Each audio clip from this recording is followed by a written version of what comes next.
Witness D has been killed. Witness D was shot down in front of his whole family. There's a scripture which comes to mind for today's episode, and that scripture reads as follows: For there is nothing hidden that will not be disclosed, and nothing concealed that will not be brought out into the open. Pay attention, therefore, to how you listen. That is from Luke 8, verse 17. I thought about the scripture today because we are seeing the darkness, the underbelly of criminal corruption, criminal collusion being exposed, the collusion and the corruption between gang leaders, cartel leaders, senior police officials, and politicians. And of course, as that happens, the darkness is pushing back. The darkness is trying to prevail. But the darkness will not prevail. The darkness cannot prevail. I think the stakes are too high for society, for families, for communities, for the darkness that has been tearing the belly of South Africa from within to continue. So welcome to a somber episode of The Dissection. And it's somber because we have to cover a grave development and horrific news in respect to the Madlanga Commission. The developments that have happened are something that shows that those who are at the heart of these matters, who are implicated, are indeed aware of their darkness and are trying to push back and make sure that they can continue with their behaviors. All of these people who are being exposed in full for us to see the weakness of their character, the weakness of their logic, the nature of their ways. And as much as we are seeing this weakness in the commission, when the bright lights are being shone on them, we have to remember that these people are not weak. They're not weak people. They're eloquent in violence, eloquent in intimidation, loquacious in criminality. And that is what they've reminded us all today. The news was devastating. I don't even know how to deal with it, because as you talk about these people and talk about these things, you're also aware that as you make these comments and remarks and analysis, it may even put you on the radar as somebody who speaks about these things. But we are not given a spirit of fear and timidity. And I think this moment is a moment where they are trying to terrorize everyone. Witnesses into going back into the darkness. Witnesses into being afraid of speaking up. They're trying to set an example. Witness D has been killed. It was confirmed by media houses today. The police, the Minister of Justice, Witness D lost his life. It's been identified as Marais van der Merwe, and he was shot in Brakpan. President Ramaphosa has expressed shock. He said the killing was an attack on justice and integrity. He said that the government will enhance efforts to protect whistleblowers. The ANC has issued a statement condemning the killings, supporting the commission. The commission has also issued a statement. In fact, I think the ANC should expel implicated members because they cannot have their brand associated with anything of this nature. Apparently what happened is an NP200 Baki with two gunmen armed with AK-47s shot Witness D in front of his wife and children as he was leaving the house. It's scathing news. And I'm going to try to go over in this episode what Witness D said in his testimony so that we can remember what it is that he was killed for and what perhaps could be at stake here. I think if we let that testimony die and we don't put it front and center, they win. So I'm going to recap what Witness D said in his testimony so that you can keep in mind what he said. He said on the 15th of April, 2022, in the evening, he got a call from Kubus Janse van Rensburg that they required his assistance in knocking the house of a suspect suspected of a warehouse invasion and robbery in Brakpan, and that they had law enforcement members who were assisting Kubus. Witness D then arrived at Sally's village in Brakpan. He didn't want to go because he was with his family, he was with his kid. His intuition was actually saying to him, stay at home. But he ended up going there and he found various members of the South African Police Service, the Ekurhuleni Metro Police Department, and private security members who were waiting there. He said he found an informer, Yako Hanekum, he said he was an informer of ill repute. he found a gentleman called Viandre Pretorius, a person who he says misrepresents himself as a SAPS member but is not a SAPS member. There were people from the Northeastern Flying Squad, there was a reservist, and there were members of the EMPD officers who he identified, and there were also some who he could not identify. Then he says as they went into the main house, he spotted a white four-ton truck with the specified number plate that had been used in the warehouse robbery, which was the vehicle that had led them to that particular address. The unknown male who was the suspect was questioned. He admitted that he was involved in the invasion and the robbery of the warehouse. He claimed, however, that all he did was transport the stolen property, but he was not involved in anything else that pertained to that stolen property. And then he requested that the police not hurt him, and he offered them a bribe of 500,000, which he had in the house as cash. And he tried to bribe the police officers with that money. They were not having it. And in as much as they were not having it, though, after the suspect mentioned the cash, the two unknown members from Brakpan South African Police Service and Viandre Pretorius pushed the man into the second bedroom, closed the door behind them, and then everyone else, which included Witness D, searched the rest of the house. This is what he said.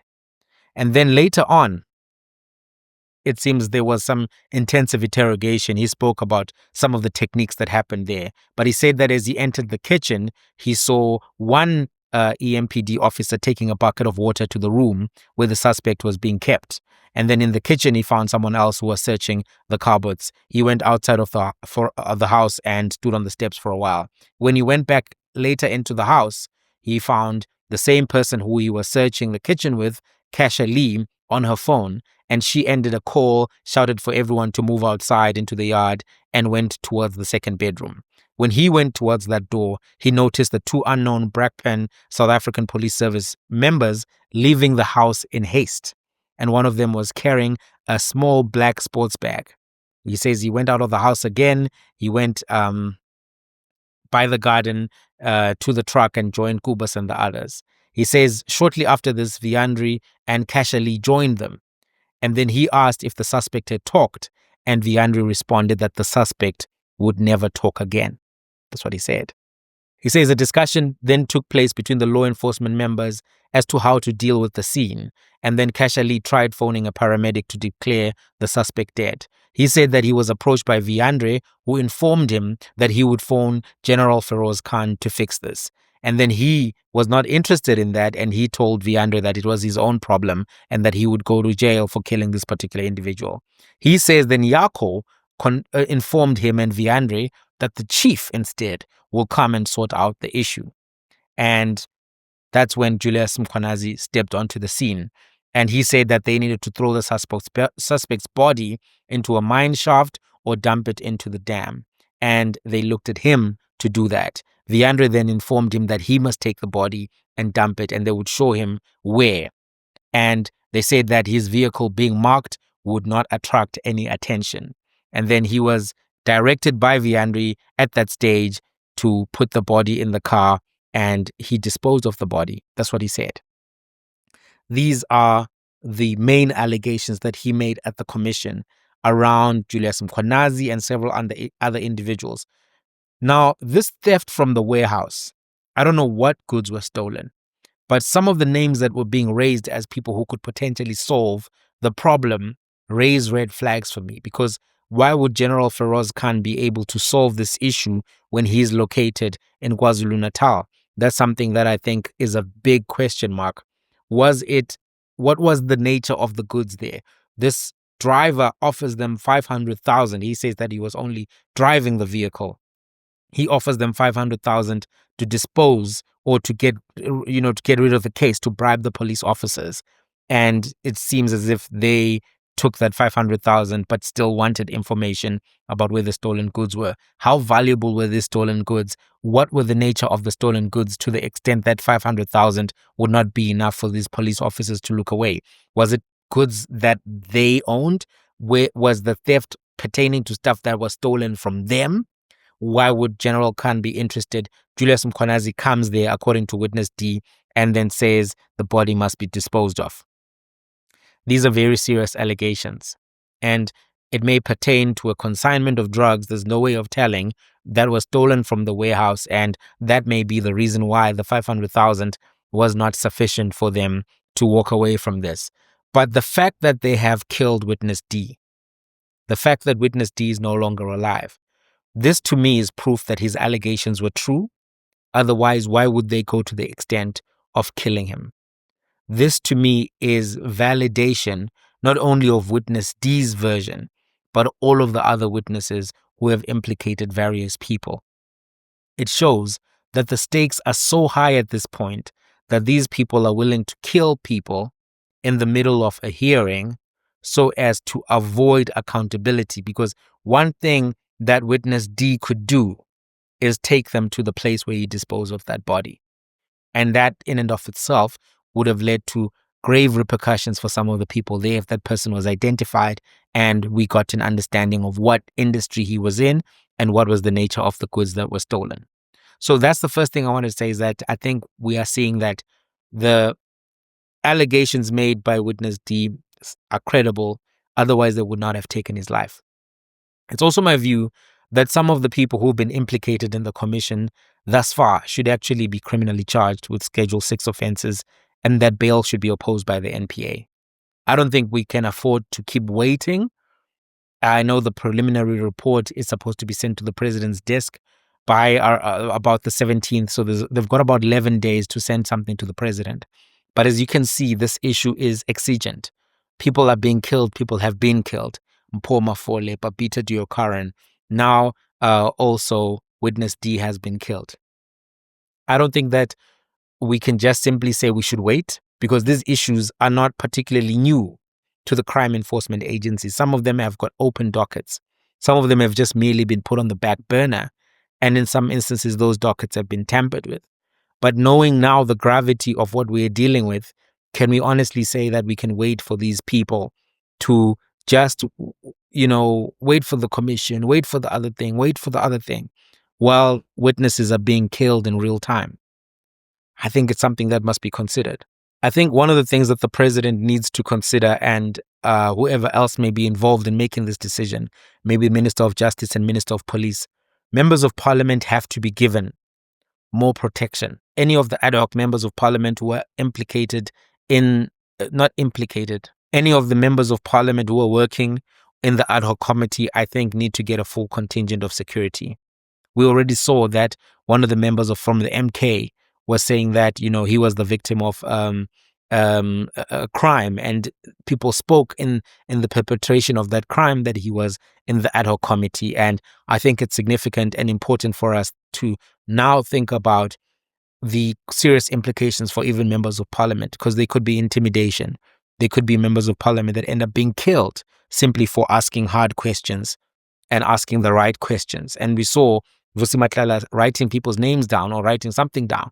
We made it a little bit of a joke, but we mustn't forget that these are serious people when it comes to the world of violence and criminality. And as such, I think that the people who are directly involved in getting accountability should be protected. I think even the security for the commissioners, security for the evidence leaders, everyone around should be enhanced significantly. I don't think that they should be just given regular security at this particular point. I think we all have to be concerned about the free movement of some of the characters here. We have to be concerned because these are Hoshkari gremlins. They are Hoshkari gremlins is what they are. They are cancers to society, and they are violent cancers to society. And this was clearly a message to other witnesses and other people in the EMPD and other places who may have much more information or who have testimony about these characters, that these people who have been implicated. And we really have to think about, we saw a horrible performance from Dr. Imogen Mashazi. We saw a horrible performance from Brigadier Julius Mkwanazi. And in response to those horrible performances explaining their versions, what we see on Friday is the killing of a witness. Somebody is panicking. Somebody is trying to cover up. I don't know who it is, but I think it's so serious that it can now just be a matter of so-and-so is back at their job, so-and-so is now, on special leave, because people on special leave can still issue instructions or whatever the case may be. I think the EMPD needs to place charges if they haven't on these people, and those who have charges already existing, I think those charges need to be operationalized and moved on really fast, because this is it's heinous. It's truly heinous. Now, the other thing that happened, which points to an escalation and perhaps panic, which is why people are now being violently taken out, is that on earlier yesterday, on the 5th of December, the bail conditions which had been imposed on General Dumisani Khumalo were set aside. Now, the details of the story are that, someone was hired from outside of the South African police intelligence into crime intelligence. And General Dumisani Khumalo had limited involvement in the process and selection. But information was given to the Member of Parliament, Fidel Adams, who then used it to open multiple police cases across multiple police stations, and also opened a case with IDEC, which then led to the arrest of General Dumisani Khumalo. And IDEC, as we know, is led by Andrea Johnson, who has a husband who works as a junior to Dumisani Khumalo, and somebody who it seems that there's a rivalry with. So it seems that, the case was opened at a time which was not in the normal turn of affairs, if I would put it like that, because these issues moved very fast after the arrests on the 6th of December. You remember last year on the 6th of December, the Gauteng counterintelligence operatives raided two homes, the house of Vusi Matlala and the house of Katiso Molefe. And then it seems as if shortly thereafter, various interventions were made, and various levels of interventions were made. One of which was, we saw Brown Mokhotsi talking to Vusi Matlala about breakthroughs, and talking to the IPID guy and trying to, get the various people arrested for stealing a Rolex and assaulting his wife, which was not a real thing, which he was fabricating. But on the other side, we saw this IDEC case being enacted or rolled out. And then we also saw, on the other side as well, we saw the disbanding of the political killings task team, which then happened on the 31st of December, a few weeks after all of this happened. So December seems to be a month where a lot happens. Today is the 6th of December. It's the anniversary of those arrests by the GCI ops, which basically precipitated much of the movement that we've seen this year, and the issues pertaining to crime intelligence, the South African Police Service, the Hawks, and the other entities who have been implicated in this stuff. But General Dumisani Khumalo being on the ground is positive news. It's good news, because he may then be able to get back to work fully, and we may then see some arrests of some of the people who've been implicated in this. And this is a classic case that needs crime intelligence to work with the rest of the South African Police Service, to work with entities such as the PKTT, to bring these characters to book, and possibly the people who called for this violence and brutality. I really think that something is breaking in the back of this criminal cartel, these Hoshkari gremlins. I think something is breaking in their world, and they are going to kick, they are going to scream. But I think it's a period in time where the valley of bones is rising again. It's getting flesh again. And I don't think that this period of darkness that these criminals have been frolicking and enjoying in will continue. I think something has changed as a result of General Mkhwanazi boldly stepping forward and taking these cartels head on. And I think what they're trying to do is to restore the fear, to restore the darkness. But the gates of hell shall not prevail. I do not think that the gates of hell will prevail in this instance. I do not think so. I do not hope so. But clearly, things are escalating. And this definitely, the killing of Witness D was an escalation. Rest in peace, Witness D. Rest in peace, Marius van der Merwe. You made the ultimate sacrifice. And you did so because you thought it was the right thing to do, to confront the evil that is destroying South Africa. So we salute you. Rest in peace, and condolences to your family. But you died valiantly. You died valiantly. And for that, we must salute you.